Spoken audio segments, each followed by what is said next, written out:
Hello, my name is Dr. Bridin Murnion. And I'm Dr. Helen Young.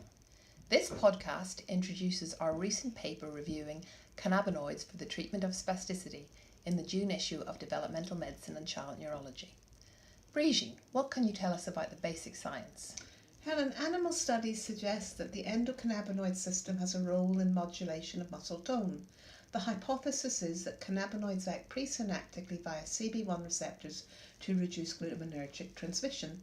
If we look at figure 1, the top panel shows the normal situation where an inhibitory interneuron releases GABA, reducing the release of the excitatory neurotransmitter glutamate. It's proposed that in disease the inhibitory interneuron is lost, and so there's excessive release of glutamate, and the postsynaptic cell is overexcited, leading to spasticity. In figure 1c, the administration of delta-9 tetrahydrocannabinol, or delta-9 THC, acts on the presynaptic CB1 receptor with an inhibitory effect and so reducing glutamate release. Very interesting. And are there data to support this hypothesis? Yes, Helen, there are. Two cannabinoid receptors are identified, CB1 and 2. CB1 receptor agonists reduce spasticity and their effects are blocked by CB1 antagonists. Mixed agonists are not effective in mice that lack CB1 receptors. We think that delta-9 THC is the cannabinoid likely to mediate the antispasticity effect. I think we should have a look at the clinical data now, Helen. What does that show? Well, Bridin, we found 27 studies in adults and 5 in the paediatric population. The adult studies are mostly in multiple sclerosis and the findings are mixed, with positive effects on some patient-reported measures of spasticity, but rarely on objective measures. The paediatric studies are summarised in Table 1. These are of low quality, causes of spasticity were varied, and different cannabinoids were used.